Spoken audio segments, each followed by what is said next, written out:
입장이 있겠습니다.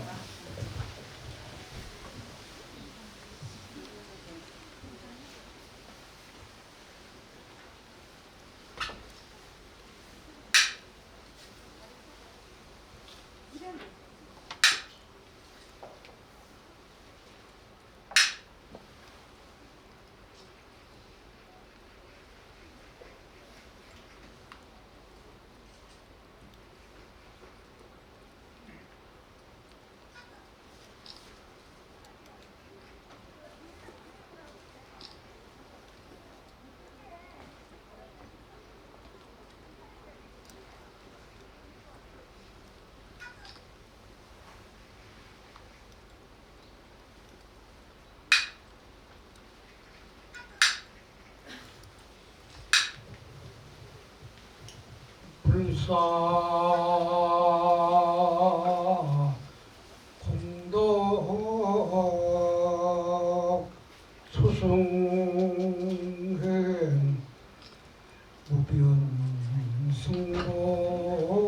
무변승복 대회항이라나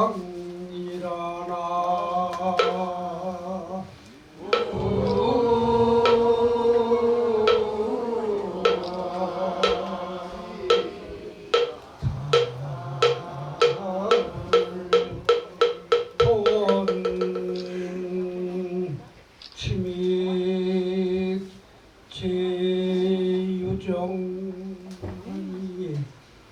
소광무량 광불 차리려구나 나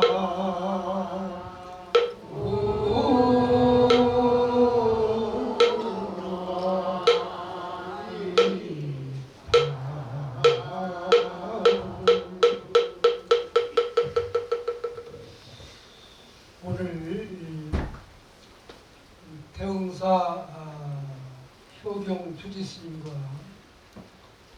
또 신도 회장님이 큰 원력을 세워서 부처님을 조성하고 또 보살님을 조성하고 바깥에 해수관음을 조성을 해서 회향을 하는 날입니다.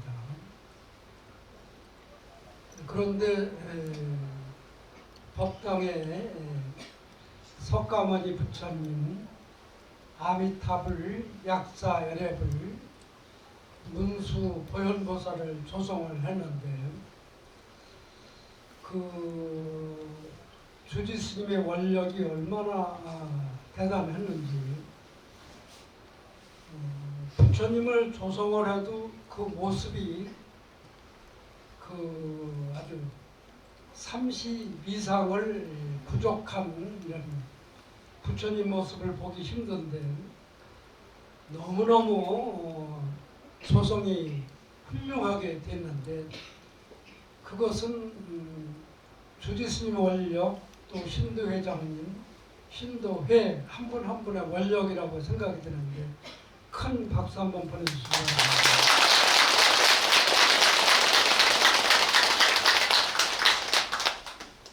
평소 주지스님이 기도를 하는데 보통 스님이 기도하는 거하고는 좀 차이가 있어요. 아까 주지스님 인사 말에도 있듯이 신심과 원력이 있어야지 된다. 그래서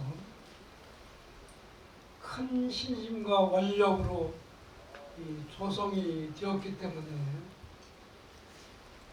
이렇게 훌륭한 상호를 다투실 수가 있다는 생각이 듭니다. 그리고 불사공덕은 이 세상의 어느 공덕보다도 수승하다는 건 뛰어난 겁니다.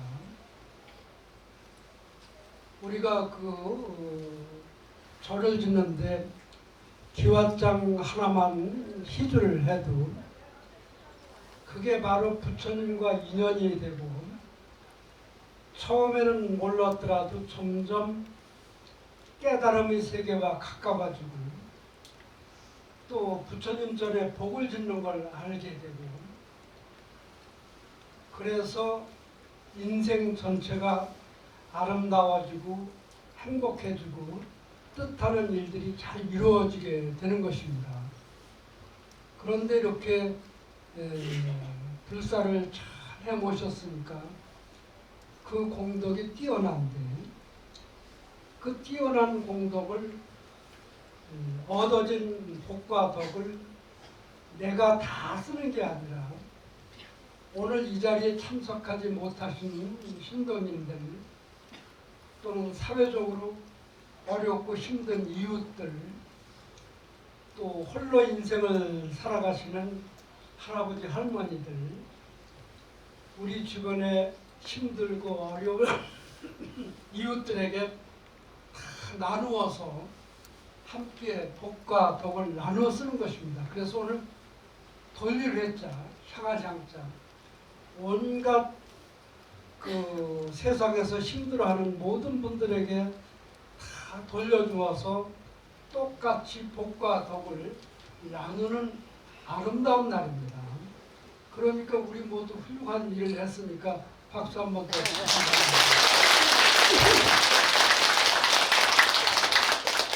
그 바깥에 계신 해수 간세음 보살님은 그 지금으로부터 5년 전에 5년이 넘은 것 같은데 한 7년 안 되는 아무래도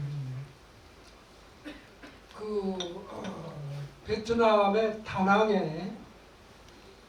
다낭에서 평생을 조각을 하시는 연세가 70쯤 되시는 조각가가 조각을 하는데 이 베트남은 프랑스에 한 30년, 40년 정도 이렇게 그 우리가 일제 식민지를 사는 것 마냥 그 프랑스의 식민지를 사는 거예요.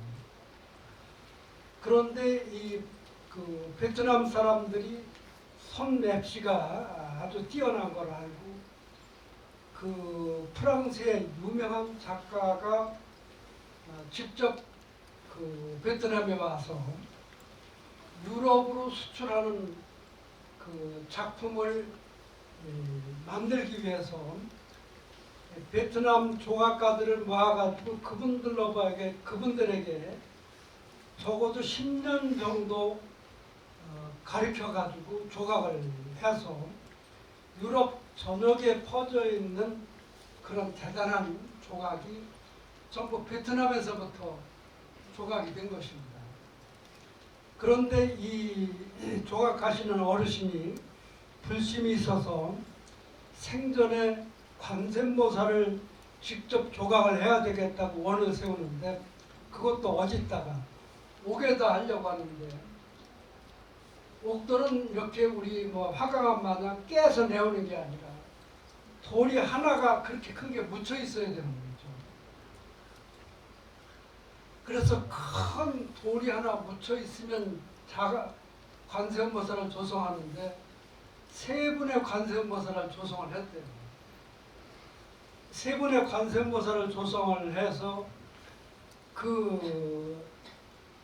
그러니까 다낭에서 제일 큰 그 조각을 하는 공장에서 그 돌을 발견하고 이분을 초청해서 조각을 한 부처님을 지금 대흥사에 모시게 된 겁니다.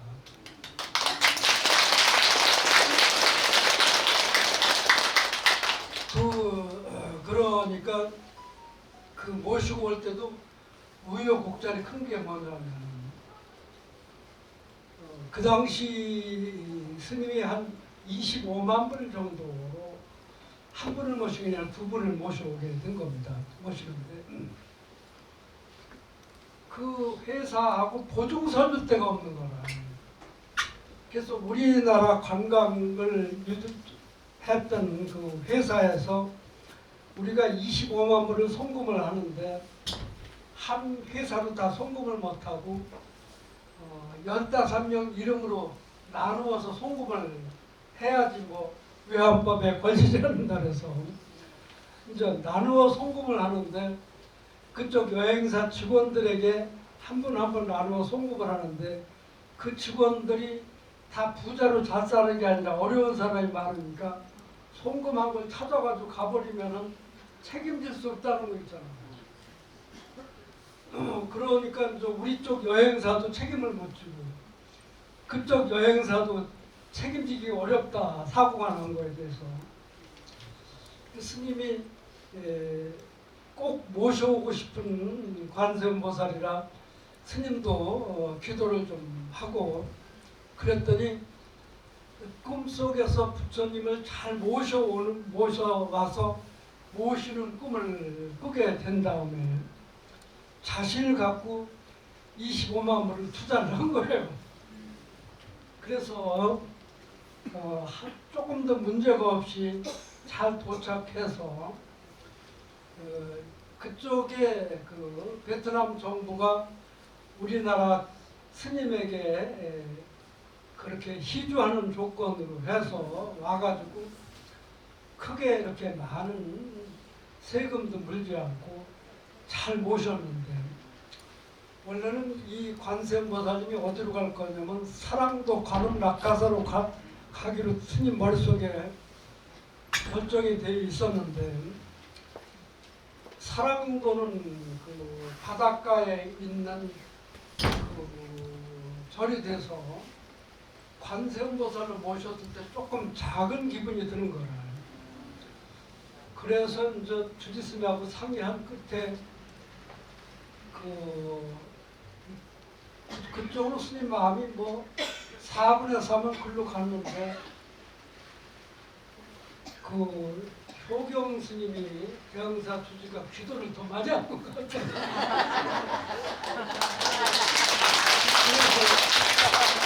이게 모시게 됐는데 이따 끝나고 나서 관세음보살 상을 한번 보면 손끝 하나 하고 그런데 이제 그 지인을 스님이 찾아보니까 병마 소멸지는 지인이더라고. 갖가지 병을 없애주는 지인이더라고. 이렇게 한 거는 항마지는이고 지인. 그래서 그 관세음보살님한테 그런 우여곡절을 겪어서 우리나라에 모셔진 관세음보살님한테 기도를 잘 드리면은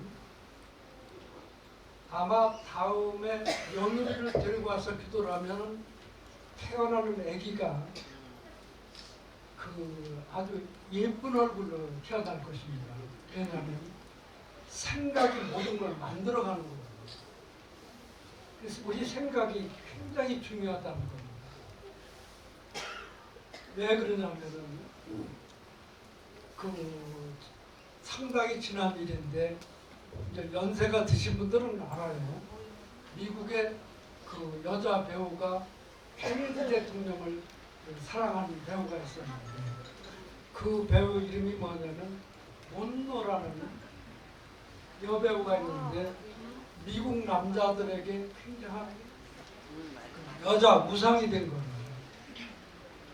그래서 마릴린 몬로가 죽은 다음에 그 남자들이 돈을 모아가지고 몬로 장학회를 만든 거예요. 장학회를 만들었는데 장학금을 누구한테 주냐면은 공부 잘하는 사람한테 준 게 아니라 마릴린 몬로를 가장 많이 닮은 사람에게 상금이 한 300만 불쯤 간다. 그러니까 300만 불하면 뭐 돈이 한 뭐 굉장하죠, 그죠? 그런 뭐 다른 게 아니라 마릴린 몬로를 가장 많이 닮았다고 주는 상금입니다. 1등 상금을 탄 학생이 어느 대학교 여학생인데 국민학교 때, 중학교 때는 전혀 다른 얼굴이라 전혀 다른 얼굴인데 그 모든 사람의 존경을 받기 때문에 그 마릴린 몬로 사진하고 그림을 곳곳에 붙여놓고 나도 저렇게 예쁜 얼굴이 됐으면 좋겠다고 기도를 한 거예요. 그런데 이 국민학교 5학년 때 시작을 했는데 중학교 3학년 때는 윤곽이 좀 닮았고 고등학교 졸업할 때는 더 많이 담고 지금 상금을 탈 때는 거의 막 아주 뭐 흡사할 정도로 담게 된 거예요. 그러니까 우리 생각이 간절하면은 외모도 바뀌나요, 안 바뀌나요? 부처님을 향하는 마음, 또 부처님처럼 자비스럽게 인생을 살아야 되겠다는 마음, 또 오늘 회향인데 오늘 그 조지 스님은 아는 스님들을 초청을 해서 오늘 그 스님들에게 아마 또 공양을 회향을 할 것입니다. 근데 회향이라는 게 그게 중요한 겁니다. 내가 일생을 번 돈을 가지고 이 번 돈을 나만 위해서 쓰는 것은 회향이라고 할 수 있는 게 아니라 내가 이렇게 번 돈을 우리 지역에 홀로 사는 노인이 계시는데 그 노인 쌀이라도 팔아드리고 김장도 해서 좀 나눠드리고 집안 청소도 해줘야 되겠다는 그거는 보통 사람보다 원력이 큰 겁니다.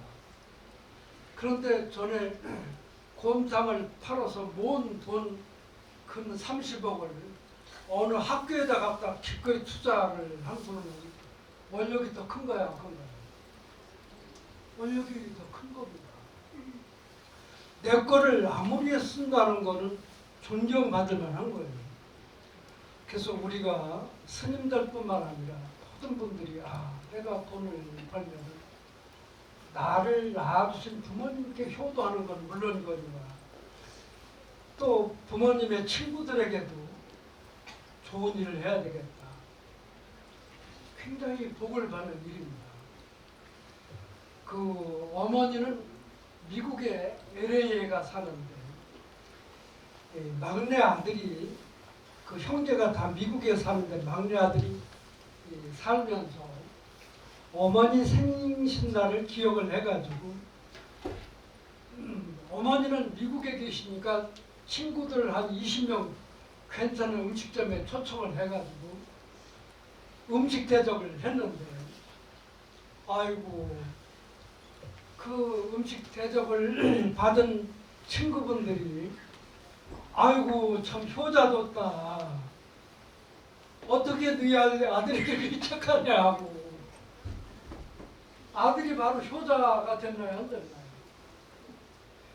어머니가 외국가 살면은 외국가 사신가 하지 그 친구분을 초청해서 생신을 차려준다는 게 참 대단하지 않나요? 그 여여정사 행사 때 애빈회라는 회가 사랑의 자 가난할 빈자 가난한 사람을 살아가는 모임이 있어서 그 목사님이 바지족을 입고 수염을 기르고 그 김홍술 목사인데 그분이 1년에 한 번씩 스님들하고 또 뭐 그 천주교 원불교 다 합쳐가지고 거리 노숙자들을 위해서 함께 제사를 지내는 거예요. 다 눈시울이 뜨뜻해지죠. 그렇게 제사를 지내니까 보람을 갖잖아요. 그렇죠? 그런데 크리스마스 전날에 되면은 스님을 꼭 초청하더라고요. 그래서 이제 스님이 돈을 한 반쯤 내고 애빈에서 반쯤 내가지고 그 거리 노숙자들을 한 150명 정도 뷔페식에 초청을 해가지고 식사 대접을 하는데 그 목사님 부인, 딸, 애들 다 나오고 스님들도 몇 번 참석하고 그래서 노숙자들 저녁 한 끼 이렇게 따뜻하게 먹이는데 기분이 좋을까요? 안 좋을까요? 박수 한 번 더 치세요.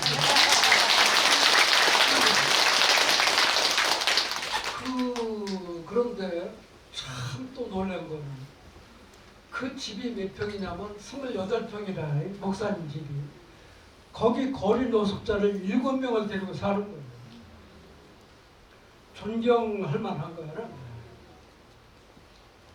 그래서 종교와는 다르더라도 그래서 제가 범어사 주지를 할 때 부산에 무료급식하는 데를 한 10군데 선정해서 목사님이 하는데도 쌀을 보내주고 스님들이 하는데도 쌀을 보내주고 이렇게 살으니까 너무너무 스님 마음이 행복하더라고. 그래서 회양이라는 것 참 아름다운 일이다. 내가 평생 모은 재산을 힘들고 어려운 이웃에 회양하는 거 참 그거보다 더 좋은 일이 어디 있어요, 그죠? 그래서 오늘 주지 스님이 그런 원력과 그런 신심을 가지고 불사를 했기 때문에 이 불사공덕이 아주 대단하고 이 공덕을 통해서 우리 사회에 어렵고 힘든 모든 분들이 모두 가난에서 벗어나고 또 힘들고 어려운 데서 벗어나서 행복하게 살기를 발언합니다. 오늘 참석하신 모든 분들 해결하시고